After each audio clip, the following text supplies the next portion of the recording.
Me parece que o jogo na escala 6x1 do Hugo Motta é o seguinte. Esse troço, primeiro, afeta uma quantidade muito pequena de setores. Tá? O que afeta a escala 6x1? Que setores da economia vão ter algum tipo de dificuldade? Comércio e serviços, Cara, é principalmente comércio de grande varejo. Entendeu? É caixa de supermercado. A gente trabalha no supermercado, em balcão de farmácia, esse tipo de coisa. Sabe essas cadeias gigantes de farmácia que tem pelo Brasil, tudo mais? Essa é a turma que vai ser afetada. E não vai ser tão afetada assim.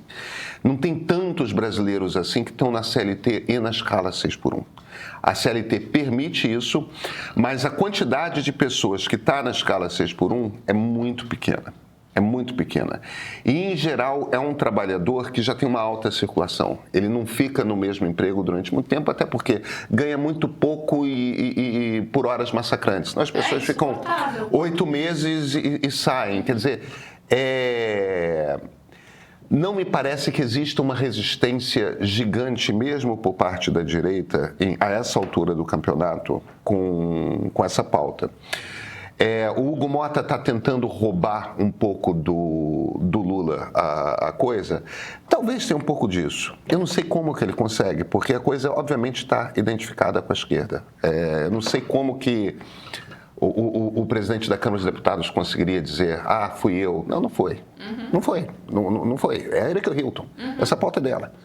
No nível federal, essa pauta é dela. Essa pauta dela é 1 ano e meio.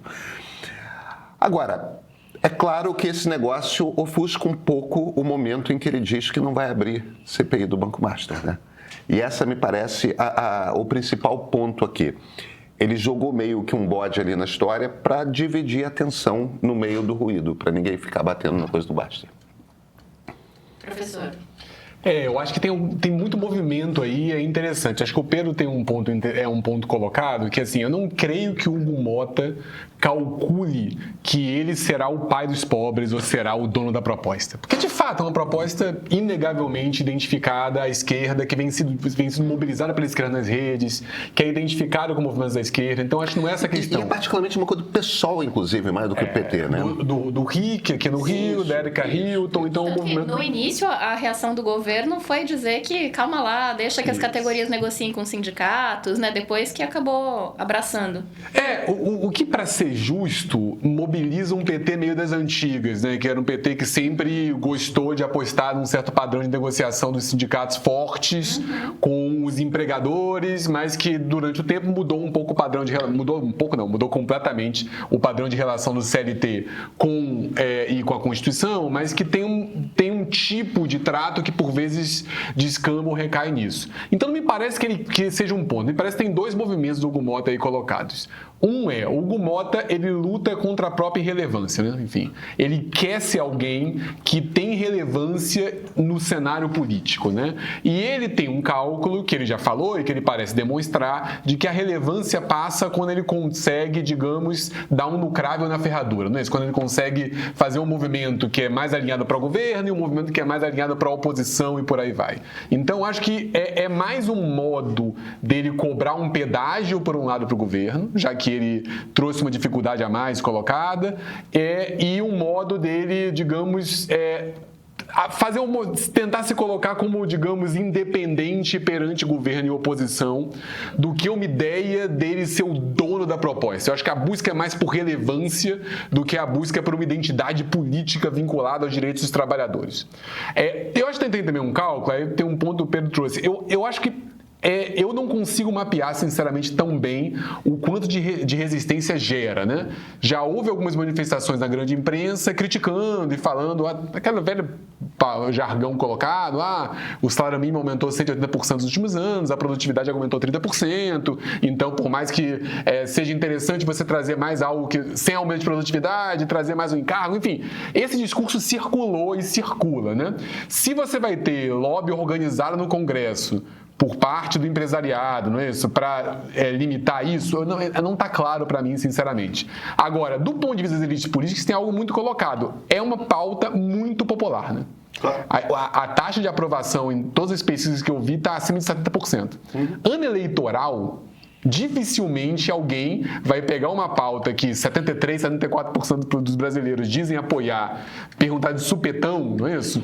E aparecer como inimigo dessa proposta, mesmo que você concorra para o legislativo numa eleição proporcional. Então, acho que tem um pouco esse cálculo. Nesse cálculo, CPEC e não CPL, isso é algo que muita gente falou, traz uma dificuldade substancial a mais, né? Porque traz uma dificuldade, inclusive, de mobilização para conseguir os 3/5.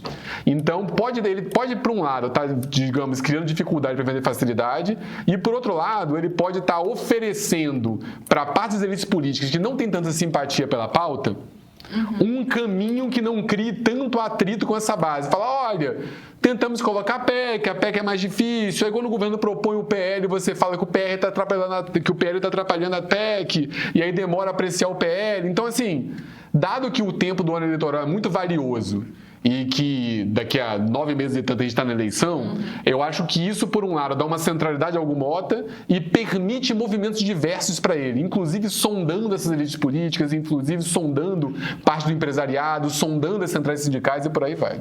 Deixa eu passar para a Flávia, só trazer um contraponto que apareceu aqui no nosso chat, de alguém que falou que, olha, mas se vai mexer, foi a da Manuel, ela diz o seguinte... se reduzir as 44 horas semanais, acaba pegando todo mundo da CLT. E aí tem uma questão interessante que a gente tem essas duas propostas que foram usadas como base pelo Hugo Mota, né, que ele aponta como as propostas que foram usadas como base para a construção da PEC. Uma delas é apresentada pelo Reginaldo Lopes, do PT, que propõe a redução da jornada máxima semanal para 36 horas, então cairia de 44 para 36, mantendo ali um limite de 8 horas por dia, sem fixar a quantidade de dias trabalhados por semana. E aí essa tem uma proposta ali de uma transição bem ampla. A mudança na Constituição passaria a produzir esses efeitos só 10 anos depois da promulgação, o que indica aí uma adaptação gradual, né? Já na PEC, na proposta da Erika Hilton,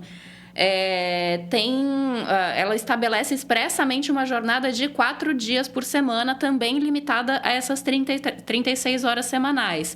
Então, tem uma diferença aí de dias, mas as duas propostas reduzem a jornada semanal de trabalho. E na proposta da Erika Hilton, o texto enfrenta diretamente essa questão da escala 6x1, né? Porque na primeira, do deputado Lopes, ele não fala na proibição de 6 dias de trabalho, mas na redução da jornada. Então, acho que isso acaba respingando em todos os trabalhadores CLT, né? Porque as leis trabalhistas falam no número de horas semanais. Elas, na verdade, não falam em quantos dias de trabalho. Elas falam em 44, né? Mas...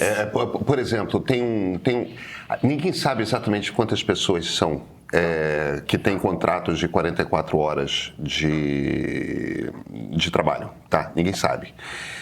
O cálculo, em geral, existe um cálculo que é um cálculo feito em cima das coxas, que nunca ninguém sabe dizer exatamente quem fez esse cálculo, de que aproximadamente 30% das pessoas empregadas em CLT, o que dá umas 33 milhões de pessoas, teriam contratos de 44 horas de trabalho.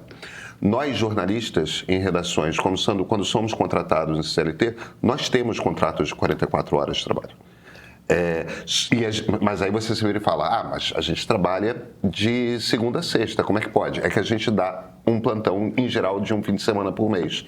E nunca é medido exatamente, ninguém bate ponto, onde é que, de fato... Então, por isso que o problema dessas 33 horas... Todas as redações que eu trabalhei tinha ponto. Luísa, me desculpa, pode ser. O ponto está quando você passa o crachá na entrada, né? Você tem razão. Você tem toda a razão. Quando você passa o crachá na entrada da... Eu tô já mais de 15 anos chefe, fora. Né? Não, mas eu passava crachá também. Mas o recado foi bem entendido, tá? Eu entendi. Mas é que eu também já estou fora de empresa grande há 11 anos, eu não passo... Mas você também não passa crachá... Não, agora, mas é isso. Tempo, em todas as redações, por isso que eu falei, Você tem razão. Você tem toda a razão. Mas o problema fundamental aqui é... Quando a gente fala de escala 6x1, do que a gente está falando? A gente está falando do sujeito que ganha um salário mínimo e meio, 2 salários mínimos e trabalha toda segunda a sábado. entendeu?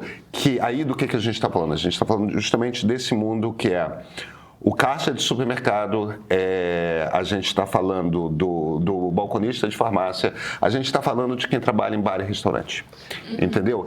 Que é a turma que tem uma vida realmente barra pesada. E não existe um número que a gente possa dizer, são 10 milhões de pessoas, são 5 milhões de pessoas, são 20 milhões de pessoas. A gente não tem muita noção de quantas pessoas são. Posso só embarcar nessa questão dos números? Pode, claro. Rapidinho? Porque eu entendi o teu ponto, mas não é que a gente não saiba que esse número dos 33 milhões seja feito nas coxas, no sentido do número de pessoas que trabalham de 41 a 44 horas semanais, porque este número é um levantamento oficial do Ministério do Trabalho, do RAIS 2023. O que não fica claro a partir deste número é como essas horas estão distribuídas por semana, se elas estão distribuídas em 6 dias ou em menos dias, porque dependendo do acordo caso a caso, ela pode distribuir em menos dias ou mais dias. Então, o que não é claro é quem está na jornada 6x1 e não nas 44 horas semanais. Não à toa, a PEC do Reginaldo Lopes ataca horas semanais, 44, e propõe uma redução dessas horas. Então, a discussão acaba, realmente existe uma cegueira estatística em termos de 6x1, mas não há uma cegueira estatística de números oficiais com relação às 44 horas semanais. É um contingente grande. É mais do que isso, Flávia, porque, de novo, aí eu vou insistir, não é só o número de pessoas que trabalham 6 dias por semana, que a gente não sabe. O problema é quantas pessoas trabalham 6 dias por semana na CLT, quantas pessoas, reorganizando aqui o raciocínio, quantas pessoas trabalham na escala 6x1, ganhando salário muito baixo? Porque, dependendo da profissão, você pode trabalhar CLT em 44 horas ganhando bem pra cacete. Entendeu? Sim. Isso não é para essas pessoas. Exatamente. Que tá se diferente. É diferente. Não é uma situação de exploração. O Chalub quer falar, perdão. Exato. Tem 2 pontos que eu acho interessante trazer para discussão, né? Que eu acho que pontos que a Flávia e o Pedro trouxeram, né? O primeiro, eu acho, para colocar é assim: a gente tem um contingente muito expressivo, eu não vou dar os dados atualizados, de remuneração de CLT até 1,5 salário no Brasil, né? Inclusive, por exemplo, quando a gente pensa em criação de empregos no governo Lula, tem um dado famoso que de 95% dos empregos criados durante o governo eram de até 1,5 salário. Então, assim, a gente tem uma massa populacional que ganha mal em média, né? Segundo ponto interessante é que eu acho assim, tem algo que modifica o a CLT e a Constituição, elas falam em descanso semanal, né? Então, assim, você não pode trabalhar, digamos, 7x0. Isso é proibido. Então, o que eles querem, na verdade, é ampliar isso e falar, na verdade, que você também não pode trabalhar 6x1. Então, assim, e isso vai ser debatido, né? Vai ter o debate das horas, vai ter o debate do dia, né? Que ele pode ser até composto de maneira distinta no cenário político. Agora, tem 2 coisas que são interessantes. O primeiro tem um contingente também gigantesco, não só de gente que ganha até 1,5 salário, mas, em regra, uma parte substancial da população não trabalha 44 horas. Ela trabalha até muito mais, mas trabalha muito mais recebendo hora extra. Por exemplo, é um dado do DIEESE, por exemplo, até conversando com um amigo, que quando você pegava a proporção dos aeroviários, por exemplo, que é todo mundo que trabalha em companhia aérea, que não é piloto, você tinha uma proporção expressiva de gente que trabalhava 60 horas por semana, por exemplo, mas que ganhava 44 horas, digamos, na carteira e 16 horas em hora extra. Então, assim, como hora extra, de fato, é algo muito volúvel, é difícil você calcular o custo geral para o capital e para as empresas que vai gerar isso. Por mais que, do ponto de vista até da saúde e da segurança de trabalho, seja um pouco assustador você pensar que em profissões muito relevantes tem gente trabalhando tantas horas por semana, por mais que seja por livre acordo, né? E o terceiro ponto que eu acho que é interessante a colocar, que é importante, evidente que a gente tem uma série histórica de mais ou menos metade da população na informalidade, né? Vai um pouco para mais, vai um pouco para menos, isso coloca, mas assim, dá para colocar que tá ali na série histórica colocada em relação a isso. Agora, existe uma relação profunda, que aliás é por isso colocado, entre os formalizados e uma parte dos não formalizados. Ou seja, se você modifica as condições de CLT, você tem uma consequência, claro, que é um possível aumento da informalidade. Mas você tem outra possível consequência, que é a mudança no padrão de remuneração dos não informais. Dos não formais, desculpa, dos informais. Então, assim, você ainda pode ter, digamos, uma elevação geral de salário, mesmo daqueles não vinculados à CLT, até porque, num cenário de pleno emprego, o indivíduo pode escolher e falar, opa, se é com essa condição 5-2, com o salário mínimo valorizando, de repente, vale mais eu pegar esse emprego do que eu seguir aqui como informal. É claro que uma parte dos informais não tem essa possibilidade por qualificação e uma parte que me parece menor vai recusar isso por ideologia, por escolha, por querer flexibilidade, mas tem uma parte que faz cálculo mesmo, que faz conta, não é isso? Claro. Então, que essa modificação na condição do CLT também afeta a informalidade.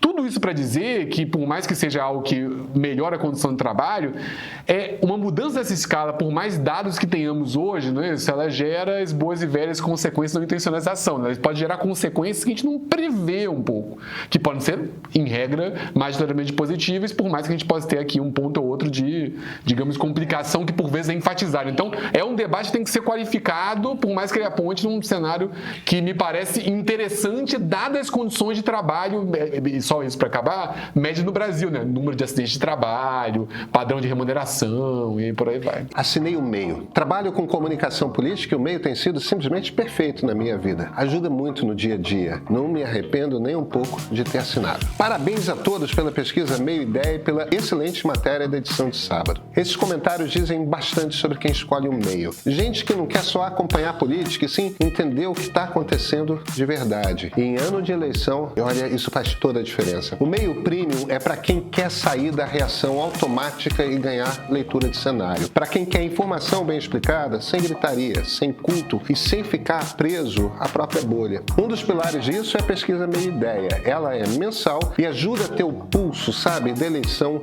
entendendo como o eleitor pensa, o que pesa nas escolhas e como o jogo político vai se rearranjando ao longo do tempo. Como assinante premium, você recebe essa pesquisa em primeira mão, em PDF, no segundo em que o Tribunal Superior Eleitoral libera os dados. É informação para circular, para chegar nos grupos e qualificar as conversas. Mas o premium vai muito além da pesquisa. Quem assina acompanha uma cobertura completa das eleições de 2026, bastidores direto de Brasília, o MEIO Político e edição de sábado, nossas newsletters especiais com análises e reportagens exclusivas, além de acesso ao streaming do MEIO com séries e documentários originais para entender o Brasil além da notícia do dia a dia. No fim das contas é isso. Por R$15 por mês você atravessa o ano eleitoral mais preparado, com repertório e com capacidade de levar informação de qualidade para as conversas que importam. Se você quer entender a política sem ruído, o MEIO Premium é para você. Assina.